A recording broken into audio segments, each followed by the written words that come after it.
Bonjour mon général, nous sommes place de Jaude. Qu'est-ce qui explique la présence du 92e régiment d'infanterie de Clermont-Ferrand ce matin ? Alors c'est pas uniquement le 92e régiment d'infanterie, c'est toutes les unités de l'armée de terre du Puy-de-Dôme. Donc le 92e régiment d'infanterie, mais également l'état-major de la 4e brigade d'aérocombat que je commande, et puis également le 28e régiment de transmission d'Issoire. Voilà, donc tout, et puis il y a aussi la 13e base de soutien du matériel qui est ici également stationnée à Clermont-Ferrand. Alors qu'est-ce qui explique notre présence aujourd'hui? C'est que pour la 5e fois, pour la 5e année consécutive, nous consacrons une journée aux blessés de l'armée de terre. Alors ce sont les blessés de l'armée de terre ainsi qu'évidemment leurs familles. Cette journée pour nous est symbolique parce qu'elle permet d'abord de montrer à nos blessés que nous nous occupons d'eux, de mettre en valeur tout ce que nous faisons pour eux, également d'aller vers les familles pour leur dire que nous sommes présents et que nous n'arrêtons pas notre action une fois que le blessé est rentré chez lui. C'est aussi une façon de dire à nos concitoyens que voilà, les armées s'engagent parce que le président de la République l'a décidé pour la nation, mais que derrière, il faut aussi savoir rendre hommage à tous ces blessés et à leurs familles. Mais alors exactement, qu'est-ce qu'un blessé de guerre ?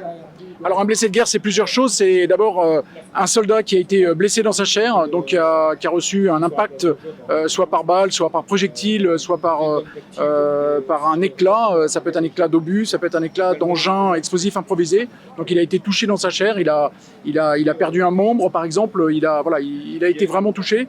Ça peut être également un blessé psychologique, c'est-à-dire psychique, c'est-à-dire que c'est quelqu'un qui a vécu une situation traumatisante et qui a du mal à s'en remettre et qui donc souffre, alors cette fois-ci plus dans sa chair mais dans sa tête, de ce qu'il a vécu.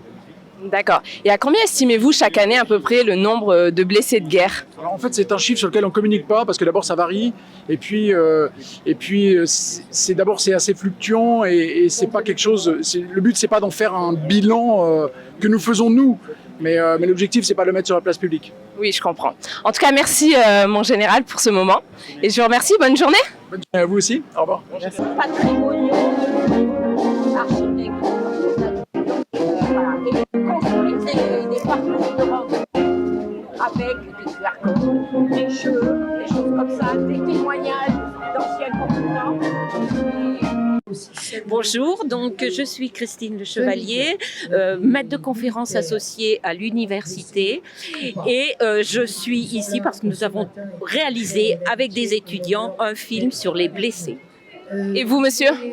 Bonjour, je suis le lieutenant-colonel honoraire Dominique Fervel. Je suis réserviste citoyen à la délégation militaire départementale du Puy-de-Dôme, mais je suis également président de l'association Les Boucles de la Mémoire, qui est à l'origine d'un film qui a été tourné sur la reconstruction des blessés par le sport, qui a été tourné par des étudiants du pôle Lardy de Vichy. Est-ce que vous pouvez nous en dire un peu plus sur cette association ?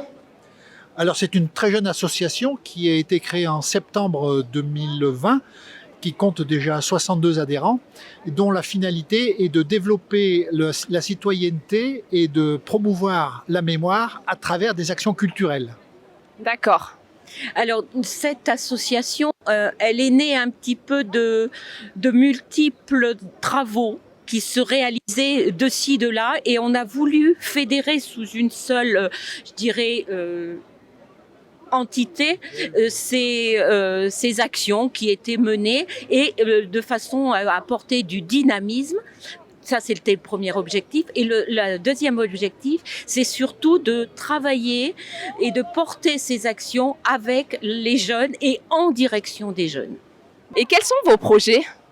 Alors, dans les projets, nous avons la poursuite donc de nos boucles de la mémoire, c'est-à-dire ces randonnées qu'on initie liant à la fois le tourisme et la mémoire, et ça n'est pas seulement du tourisme de mémoire.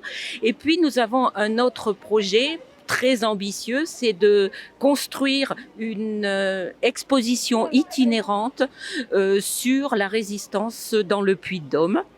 Voilà, nous voulons organiser donc la construire, c'est-à-dire rechercher toutes les événements historiques, les sélectionner et puis les porter sur des des panneaux, des rollers qui nous permettraient d'être visibles et d'aller dans les communes, dans les écoles, présenter cette action et l'animer avec peut-être des QR codes. Bon, voilà, il y a tout un projet à construire. Par ailleurs, mais Christine ne vous en a pas parlé, mais on est en train d'essayer de réfléchir à réaliser une bande dessinée qui fera parler les volcans sur des faits historiques dans le département. Voilà, ça c'est un projet un peu plus lointain, mais on continue également nos actions avec une école de formation de porte-drapeau où j'interviens dans les collèges, dans les associations, dans les lycées. Je fais un exposé sur l'histoire du drapeau français. Et ensuite, avec des camarades qui sont eux-mêmes porte-drapeaux, je fais pratiquer le port du drapeau à des jeunes. Je viens avec des drapeaux qui sont en déshérence et ils portent un drapeau, on leur fait faire les gestes réglementaires. Ils manipulent tout ça. Absolument, oui. Après avoir acquis la connaissance d'où vient ce drapeau bleu-blanc-rouge, car beaucoup de gens l'ignorent. C'est important, et oui. Absolument. Merci en tout cas, messieurs, dames.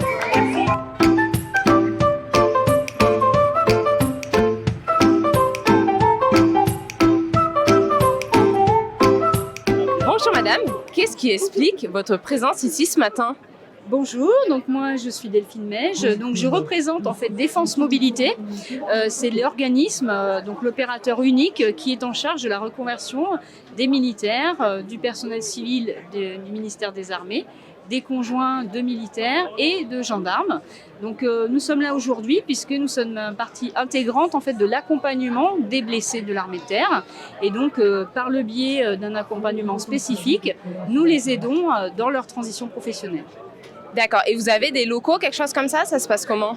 Alors nous sommes en fait basés sur Clermont-Ferrand au sein du quartier de Zé, donc dans le 92e RI à Clermont-Ferrand, et donc nous intervenons dans le cadre de rendez-vous avec ce public particulier pour les aider dans la transition, donc par le biais d'entretiens, de prestations d'orientation par exemple, de mise en formation. Voilà, le but c'est vraiment de les accompagner au mieux pour une nouvelle vie. Super, ben, merci madame. Voilà, de rien. Au revoir, merci. Bonjour monsieur le préfet. Bonjour.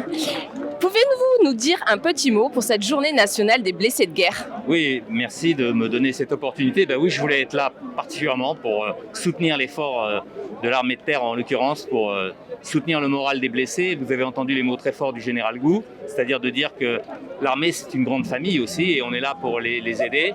Le corps préfectoral est un corps aussi très proche de l'armée. Moi-même, je suis très proche de l'armée et je tenais à être là pour les familles, pour les blessés, pour ceux qui sont ici, pour rappeler aussi, comme l'a rappelé le général, qu'il y a des gens qui se battent pour la liberté de la France et que le représentant du gouvernement devait être là pour rappeler cela aussi, qu'en ce moment même où on parle, des soldats français sont en opération extérieure, ce qu'on appelle, et ils se battent pour que nous puissions vivre ici tranquillement dans notre beau pays. Eh bien, je vous remercie monsieur. Merci à vous. Bonne journée. Par ici l'Auvergne. Ici, c'est l'Auvergne.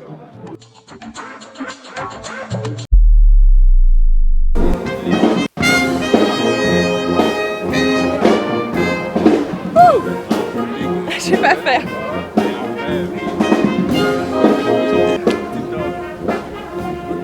Le général a